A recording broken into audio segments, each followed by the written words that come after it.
want to take you back to the courtroom in Sanford, Florida, where Dennis Root is now testifying, answering questions related to the application of force. When is it justified, and when an individual should know what force is appropriate in a situation. Let's listen in. A and B, because the totality of everything comes into play when you consider when and how force should be used. Okay, so going back to my question I asked a moment ago, we were outside in the courthouse and I walked up to you and pushed you on the chest. What would your response be? My objection, Your Honor, again, as irrelevance and speculation. That was where I laid the foundation, Your Honor, as training experience. Overruled. My personal response, if you shoved me, I mean, again, we're taking this just, you walked up blind and pushed me, I would take a position of advantage and give you strong verbal commands and make sure that it was very clear to you that you made a mistake. Okay. Would you punch me in the nose? Objection, Your Honor, as irrelevance and speculation. Again, is training and what level of response he would have. But you're asking him what he would do in a situation just of that, Okay. I'll move on, Your Honor. sustained. Move on.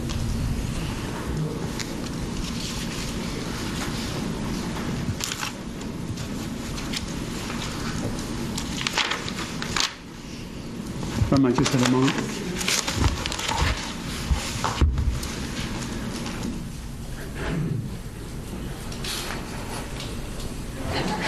Let me bring in Lisa Bloom and John Burrs. Lisa, let's talk about this line of questioning here. You've got Mark O'Mara setting up these different scenarios. What would you do if someone poked you? What would you do if someone punched you in the nose?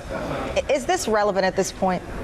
He's trying to prove his defense case through this witness, right? So he's arguing that Trayvon Martin punched George Zimmerman in the face. That's the defense position, that he did so unreasonably, that George Zimmerman simply walked up to him, made some kind of a comment, and that Trayvon Martin then just burst out with the punch. But this is way afield of what's appropriate for this witness, and that's why the judge is not allowing it. Let's listen in as he's cross-examined. Gunshot comes from one person and one person only, correct?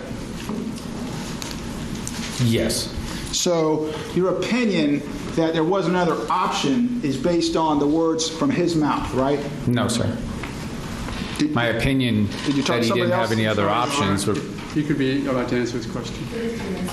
My opinion that there was no other options was based on the totality of his training background and experience. The options that you're referring to really come into play based on what you're capable of doing, not simply just because this event's happening, you have another option. Don't the options also depend on what the other person is doing? In this case, Trayvon Martin? Well, absolutely. So your determination as to what Trayvon Martin was doing at the time he was shot came from him, right? That was one of the elements that I considered for that. But when you take the small portion of weight given to a statement and then you add in the other evidence that surrounds the event, the injuries and everything, to see if it corroborates it to a point that it seems plausible that this exactly is what took place, and everything lines up to say, yes, based on what I see here physically, the injuries and so forth, this all makes sense. So the opinion is that based on what he told me in combination with all the other variables involved, that's how I formed my opinion. Yes or no? Do you know what Trayvon Martin was doing at the moment he was shot?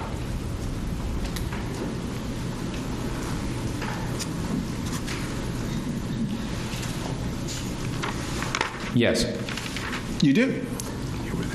You're asking my opinion. Based on the information I was given the opportunity, just like I could look at you and say, I don't know what Mr. Zimmerman was doing, I don't know what Mr. Martin was doing. If you're looking for me to say that I don't know if Trayvon Martin was doing this one specific thing, we're talking about the totality of how I formed my opinion. But you're asking me about what was he doing at that time. It appears clear through the evidence. If you want me to just surmise and say that, well, based on your perspective, he wasn't doing this or George Zimmerman wasn't doing that. I don't want you to surmise anything. I asked you a very simple question. Do you know what Trayvon Martin was doing at the moment he was shot? I personally was not there, so I cannot attest to specifically knowing exactly what Mr. Martin was doing at the time. I can only base my opinion on the totality of the evidence as I've learned it throughout my exploration of this case. Which includes your perceptions, or his perceptions as he told them to you, right? Didn't you say the defendant's perception is important? The perception of an individual involved in any conflict is what you have to take into consideration when making a forced decision. So the perceptions, if I told you I had a perception that the Jolly Green Giant was jumping on me, that would be ridiculous. But if I was in this booth right behind here and said I had the perception that one of these wires were wrapped around my ankle, it was plausible. The perception is taking in the totality of the event as it unfolded to see if the perception that was related by Mr. Zimmerman was plausible. Right. The perception that was related by him. Absolutely, yes, sir. And your conversation with him came about 2 or 3 months before his second-degree murder trial, right? Sure, that sounds about accurate, yes, sir. You were asked about testifying.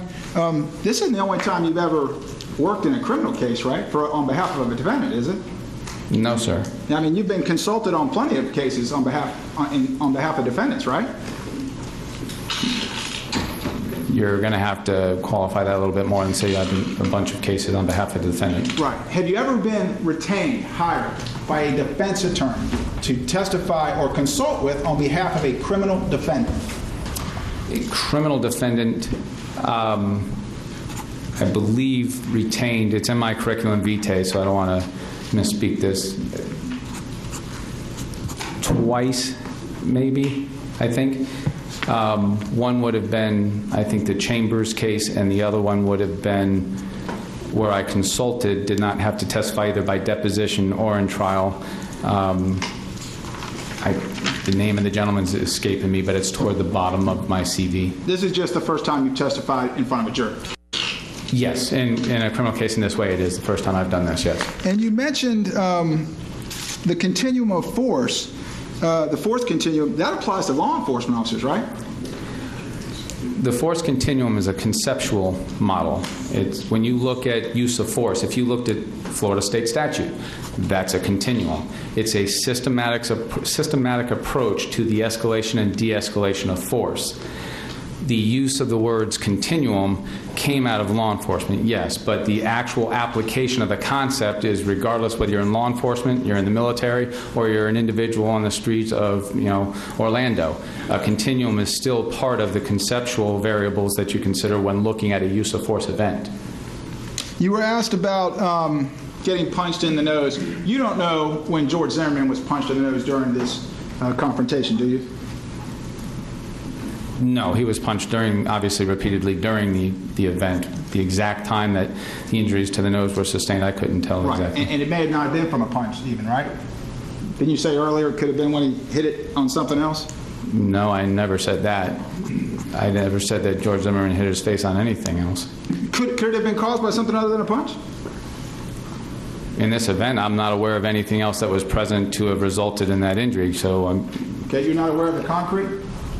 I do not believe that a facial contact of that nature with concrete without seeing other types of abrasions to the face and the eye areas, because when you're talking about the force significant enough to cause that damage to his nose with an impact on a flat, hard surface, you're going to have continued rollover, which is going to increase injuries in some area around the face. And it was pretty clear that the abrasions around the eyes or anything like that, so I wouldn't recommend the position that concrete caused that nose thing. Well, let me ask you this. You've been punched in the nose before, right, during the fight? Absolutely. You didn't quit, did you? I didn't quit? Right. Did you keep fighting? No, I'm a fighter. So you kept fighting? Absolutely. If you're a fighter, that's the whole purpose of entering into a fight is you fight. And you've seen other people continue to fight after they've been hit in the nose, right? I have seen both. I've seen people that when they've been struck, it exits the fight right there. The fight continues, but they are not able to respond in any form or fashion. And then I've seen others. And I mentioned earlier about the warrior mindset. Not everybody has that. So when you look at an individual, if they're involved in a physical altercation and they don't have that internal fire to be involved in that way, they're not going to fight. And when the fight starts, they're going to be that person that's just beaten.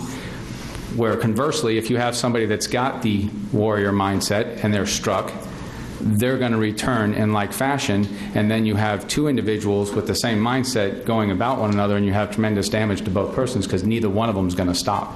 All right, my question was, have you seen people who have been hit in the nose during a fight and they keep fighting? Yes. Okay. Mr. O'Mara got on the floor here, and I got on the floor, and we did this little demonstration. You kept using your hands like this, like got to be 90 degrees, right?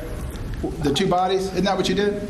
I was trying, considering you were on the floor with a mannequin, I was trying to use my hands as trying to best relate that I could, that just being in this position, when you talk about 90 degrees, we're talking about maintaining a level or an alignment in some ways that puts them in a position.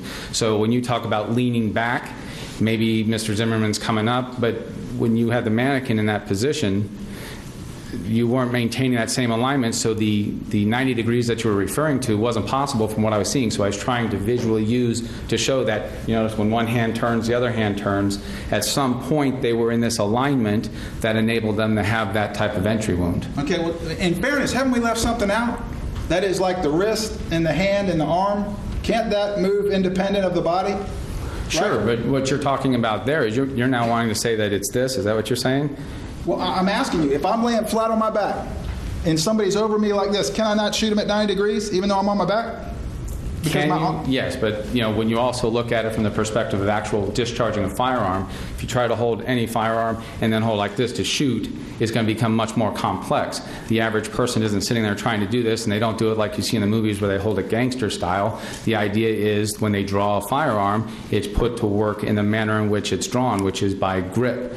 So could he have taken the gun up and angled his wrist this way? Anything is possible. That doesn't make it plausible. Okay, well, tell me then. Tell me what's not plausible about this. If I'm laying down on the ground and somebody's over me at any angle, I can always make it 90 degrees, right? I mean, it can be 90 degrees here, it can be 90 degrees here, it can be 90 degrees here. It depends where the other person is, right? Everything depends on where you are in relation to that other person. It also depends on where the firearm is in relation to that other person. When you talk about the discharge of a firearm, and you talk about, and if you've done any kind of shooting, if anybody's done any kind of shooting, you learn very rapidly that the wrist position is not exaggerated. Why? Because that's not how you shoot. It takes very much conscious thought to remove yourself to put it so that you're out of another position. Is it plausible? It's possible that the wrist was moving, and I'm not trying to say it's not possible, it's just highly unlikely.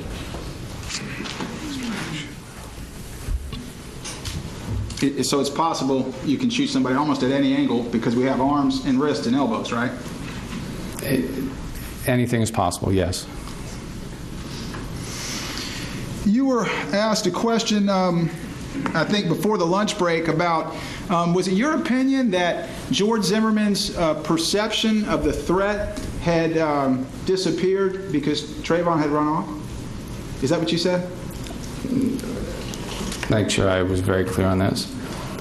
When I listened to the call and I heard Mr. Zimmerman mentioning Mr. Martin in the recording where he was facing him, my perception of that call at that time, I sensed stress in his voice about the fact he was approaching him, looking at him, his hands was going toward his waistline. As he left, that tension diminished. That, to me, also reinforced what I've already heard from Mr. Pollack and saw from, again, reviewing the information in this case. He's not the confrontational one. He's not that I'm going to get on you type. When Mr. Martin ran, is what basically he's running, there's no immediate threat to him. His perception is he's taken off running, so he gets out, and that's where he is now trailing or following, I would say following the person, to see where they went, because that's what he was doing for them. Well, didn't you We're going to take a quick break from the testimony. Again, this is Dennis Root. He is a former law enforcement officer who says he's an expert in the use of deadly force. Another interesting line of questioning. I've got Lisa Bloom and John Burr standing by. We will go to a break and be right back with more analysis on what we've heard so far. We're thinking about the team.